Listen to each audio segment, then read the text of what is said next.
Salut tout le monde! Aujourd'hui une nouvelle vidéo sur les miniatures YouTube. Qu'est-ce qu'une miniature YouTube? Donc tout d'abord, une miniature YouTube, c'est un aperçu de votre vidéo. C'est ce qui va être vu en premier lorsque votre vidéo va apparaître dans les suggestions ou dans les recherches YouTube. Donc c'est assez important de faire une miniature qui soit assez visuelle, qui donne envie aux personnes de cliquer sur votre vidéo et qui donne un aperçu réel de ce qu'il y a dans votre contenu. Donc là, on va en faire une rapidement sur une de mes prochaines vidéos. Donc après, vous pourrez vous laisser libre cours à votre imagination pour faire des formes différentes, des textes, une police de caractères différente. Mais l'important, c'est donc d'avoir un bon aperçu et d'avoir donc quelque chose de très lisible, puisque la miniature, donc comme son nom l'indique, c'est petit, et donc il faut quand même que les gens puissent lire le texte qu'il y a dessus. Euh, donc il faut que ça soit lisible. Donc tout de suite, on commence donc sur Photoshop. Ici, donc moi j'ai déjà ouvert le document. Vous, pour débuter, donc vous ferez CTRL-N, donc pour créer un nouveau document. Vous allez avoir cette page qui s'affiche, donc vous vérifiez bien que vous êtes en pixels. Donc ici, parce que moi d'habitude je suis en millimètres ou en centimètres, donc là vous vous mettez en pixels. Et pour les miniatures, c'est du 1280 par 720. Donc ça c'est la taille des miniatures.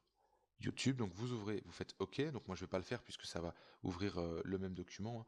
Donc vous faites OK, vous avez cette page qui s'affiche, vous déverrouillez votre calque. Si vous avez vu mes vidéos précédentes, je le répète, donc c'est assez important de double-cliquer sur le calque et de le déverrouiller, donc là c'est déjà fait. Et puis vous renommez, donc moi j'ai renommé en miniature. Donc là vous avez déjà votre document qui est là, donc on va travailler dessus. Moi, pour cette miniature, je vais prendre donc un autre travail que je fais sur Photoshop donc pour ma prochaine vidéo. Donc là, c'est un fond graphique. Donc moi, je vais vouloir mettre cette image, donc mon écran, sur ma miniature. Donc déjà, on va faire une capture d'écran. Donc pour ce faire, si vous ne savez pas comment ça fonctionne, vous faites donc imprime écran. Vous appuyez sur la touche qui est sur votre clavier, au-dessus de la touche supprimer. Vous avez imprime écran, vous appuyez une fois dessus. Vous allez ensuite ouvrir Paint. Et ici, donc, vous allez faire CTRL V, donc, pour coller votre imprime écran. Donc là, ça va s'afficher. Donc moi, je vais dézoomer. Hop. Donc là, on voit bien que moi, je suis en double écran. Donc en fait, j'ai les deux écrans qui s'impriment. Donc je vais faire sélectionner. Je vais prendre juste celui de droite qui m'intéresse. Hop, comme ceci. Et ensuite, rogner. Voilà, donc moi, c'est ça qui m'intéresse. Donc je vais juste supprimer la petite barre en bas puisqu'elle sert à rien. Voilà, on va faire comme ça. Et là, je vais venir enregistrer mon fichier. Enregistrer sous. Je vais le mettre en JPEG et enregistrer. On va l'appeler imprime écran. Imprime écran. Voilà, et j'enregistre. Je peux fermer mon Paint.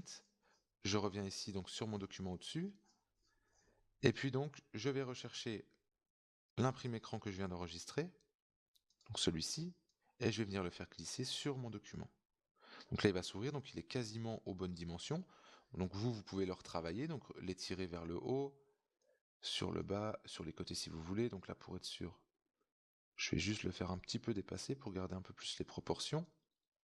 Si vous voulez garder les proportions, je vous le rappelle, vous appuyez sur Shift et après vous allez étirer votre document, il va garder la même proportion de largeur et de longueur. Vous faites entrer, donc là, moi je vais avoir ce fond qui va apparaître sur ma miniature. Ensuite, je vais créer un nouveau calque. Voilà. Je vais venir chercher. Alors là, il y a différentes possibilités. Soit je viens sélectionner l'outil rectangle ou l'outil ellipse ou peu importe comme vous le désirez. Là, on va faire quelque chose de très simple. Je vais prendre l'outil rectangle, mais vous pouvez aussi avec l'outil plume faire une sélection comme ça en mettant une petite vague ou voilà, des choses un petit peu différentes. Donc là, je vais prendre moi l'outil rectangle et je vais voir regarder déjà si le fond est bien. Donc je vais le laisser en gris, hein. Je vais peut-être en sélectionner un autre, un peu plus clair. Je vais le laisser en gris, hein, puisque mon document est déjà assez blanc comme ça. Et je vais venir donc mettre un rectangle sur à peu près, allez, on va dire la moitié de ma sélection. Voilà, donc là vous avez déjà un rectangle qui apparaît. Là, je vais avoir mon texte qui va arriver à l'intérieur. On peut un petit peu baisser son opacité, parce que là, ça fait un petit peu trop net. Donc on va baisser un peu, pas autant, l'opacité, pour laisser un petit peu deviner notre arrière-plan. Et puis maintenant, donc, je vais venir ajouter quelques petites choses. Donc je vais créer encore un nouveau calque. Et là, je vais aller dans mes documents. Donc ça, j'ai déjà fait avant. J'ai enregistré le logo de Photoshop. Donc moi, je mets ça sur toutes mes miniatures. Donc le logo de Photoshop en format PNG. Donc si vous ne savez pas ce que c'est que le format PNG, je vous invite vraiment à regarder sur Google ce que ça signifie. Donc simplement et très rapidement, un format PNG, c'est ce qui va vous permettre d'avoir un fichier qui n'a pas de fond blanc. Là par exemple, mon logo, même si sur ici on voit un fond blanc, mais en format PNG, le fond blanc n'existe pas. Donc j'ai simplement mon logo qui va être comme si je l'avais détouré. Donc là, ça va beaucoup plus vite. Donc je vais aussi le faire glisser ici, sur le nouveau calque. Donc il va s'ouvrir. Je vais le mettre un petit peu de travers, un peu plus haut, et je vais le réduire un petit peu en gardant les proportions. Comme je vous disais, Shift. Vous appuyez sur Shift, et là vous venez et vous baissez un petit peu la taille. On va le mettre à peu près comme ça. Je vais le faire un petit peu de travers. Et là, entrée pour valider. Donc déjà, on a déjà pas mal avancé. Vous revenez donc sur... vous recréez plutôt un calque. On va créer un nouveau calque. Même pas besoin en fait, puisqu'on va prendre l'outil texte. Donc là, vous allez sélectionner l'outil texte. Soit vous cliquez dessus, soit vous faites T. L'outil texte ici, et on va venir cliquer à peu près où on le veut. Donc on va mettre à partir d'ici, tuto Photoshop. Donc là, on voit bien que c'est un peu petit et qu'en plus c'est gris. Donc je vais resélectionner ça. Je vais changer donc ici dans la barre du haut la couleur. On va la mettre en blanc. Dans un premier temps, vous verrez qu'après on mettra un contour et une petite ombre pour que les écritures se ressortent bien. On va le mettre en blanc, très bien, et on va un petit peu l'agrossir parce que là, il est un peu petit, donc il est en 48. Voici 72. Ça paraît pas trop mal. On vient ici, on reste appuyé sur CTRL pour le déplacer. Donc je vais le mettre là. Et je vais venir donc sur mon calque de texte, je double-clique, et là je vais apporter un contour. Donc je viens ici, contour, un contour noir à l'extérieur, donc c'est parfait, c'est ce que je voulais. Et puis on va le mettre peut-être un peu plus petit, on va le mettre en 2 pixels, c'est pas mal. Vous faites OK. Là on va, alors pour les calques texte c'est un peu particulier, on va devoir resélectionner un autre calque, revenir sur le calque texte et faire CTRL-T. Donc là vous avez ce petit encadrement qui va s'afficher. Vous restez sur Shift toujours pour garder les proportions et on va l'agrandir un petit peu. Voilà, tuto Photoshop, on fait entrer, donc c'est pas trop mal. On va revenir dessus, on double-clique pour réouvrir donc l'onglet des styles de calque et on va faire donc une ombre portée. Petite ombre portée, donc là je vais mettre la distance un petit peu plus grande. Je vais la laisser assez petite et puis donc la taille un petit peu pour faire plus naturel et l'opacité que je vais remonter pour que ça ressorte encore mieux. Voilà. Donc là déjà, on a un premier visuel. Et puis ensuite, je vais recréer un nouveau calque pour aller mettre en dessous, par exemple, hop, on sélectionne, je sais pas, fond graphique. Allez, on va mettre ça comme ça. D'ailleurs, ce qu'on va faire, c'est qu'on va le centrer. Fond graphique. On appuie sur CTRL et on le refait glisser pour le mettre au milieu si vous voulez le mettre au milieu.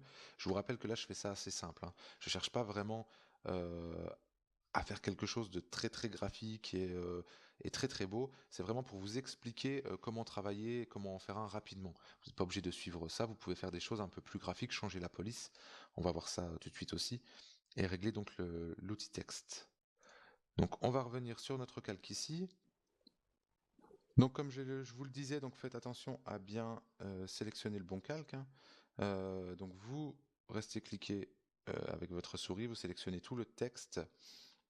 Et puis ensuite, donc, on va venir un peu réduire l'écartement entre les deux lignes et puis changer quelques petites choses. Donc là, vous allez dans la barre du haut, vous avez votre police de caractère qui est ici.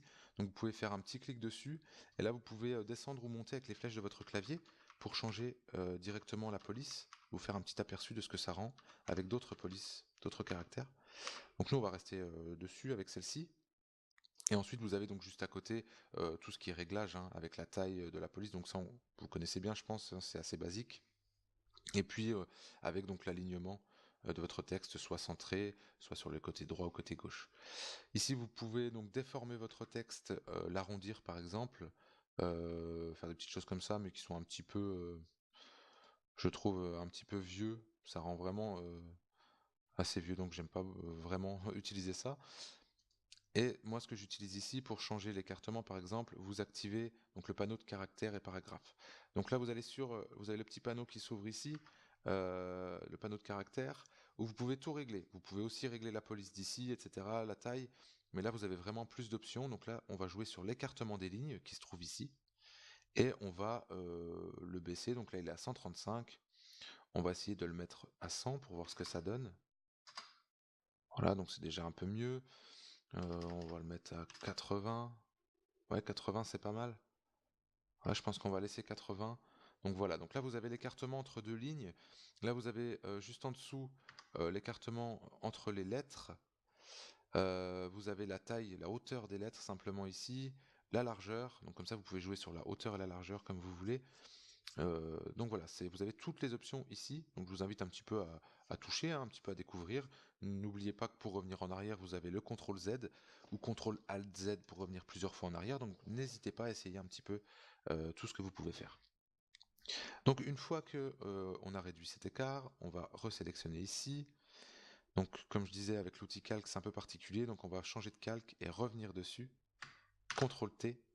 Et là on va venir donc l'agrandir. Hein. On va le mettre à peu près comme ceci, on va le redescendre. Voilà. Vous faites entrer, et là on va venir lui apporter une ombre portée, comme on a fait sur le mot au-dessus. Comme ceci. On va mettre la taille comme ça, et l'opacité à 100%.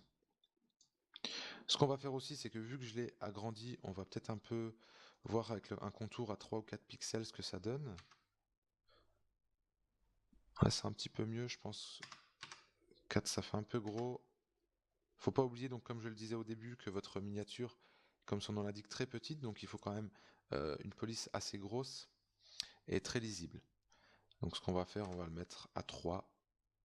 Ok, et là, sur l'autre d'avant, on va le mettre aussi à 3, je pense. Voilà. Comme ceci. Donc là déjà, on a quasiment, on pourrait avoir terminé. On peut avoir terminé. Moi, je vais simplement rejouer un petit peu sur mon outil rectangle ici. Je trouve que l'opacité, ça rend pas si bien que ça. On peut le mettre soit à 100%, soit le baisser, ou soit ne pas en mettre du tout. Ça, c'est votre comme vous voulez. Donc moi, je vais le mettre un peu plus haut. Comme ceci. Ensuite, donc, maintenant, vous pouvez, si vous voulez, enregistrer votre document. Donc vous allez simplement sur enregistrer sous, vous le gardez en format Photoshop si vous voulez continuer à faire des manipulations dessus. Là je vais l'enregistrer directement en JPEG. On va mettre en JPEG, je vais l'appeler tuto miniature. Et vous enregistrez. Vous pouvez le mettre, tout dépend de la taille de votre fichier, vous pouvez le mettre en maximum pour garder un maximum de détails. Donc une fois que vous avez enregistré, il vous suffit simplement d'aller sur votre chaîne YouTube, dans les paramètres de votre vidéo et d'insérer cette miniature en aperçu de vidéo. Comme je vous le répétais, c'est très important de faire ça. C'est vraiment la première chose que les personnes regardent lorsqu'ils recherchent une vidéo. Et quelque chose de très lisible, même très simple, comme c'est le cas là, donc, est beaucoup plus sympa qu'une simple image pardon, de votre vidéo. Je vais quand même avant tout, avant de finir, rechanger mon fond de ce rectangle, puisque le gris ne me plaît pas du tout. Donc je vais le changer, on va revenir, donc bien sélectionner le calque, on prend l'outil pot de peinture et on vient sélectionner une couleur. Donc on va par exemple se mettre en... On va peut-être se mettre en plus foncé, peut-être gris plus foncé. Là je préfère déjà, je trouve ça un peu mieux. Peut-être monter l'opacité. Ouais, là je trouve que c'est mieux. Donc là voilà, donc là je vais le réenregistrer. Hop.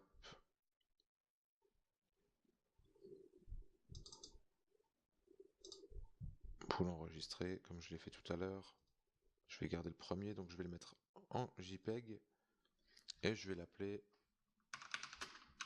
tuto miniature. Voilà.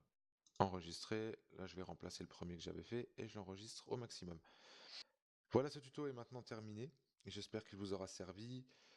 N'hésitez pas à commenter et à vous abonner à ma chaîne. Et surtout donc à commenter si vous avez besoin d'autres conseils, que ce soit sur ce tutoriel ou sur autre chose. N'hésitez pas, j'essaierai de faire le nécessaire assez rapidement. Donc je vous dis à bientôt.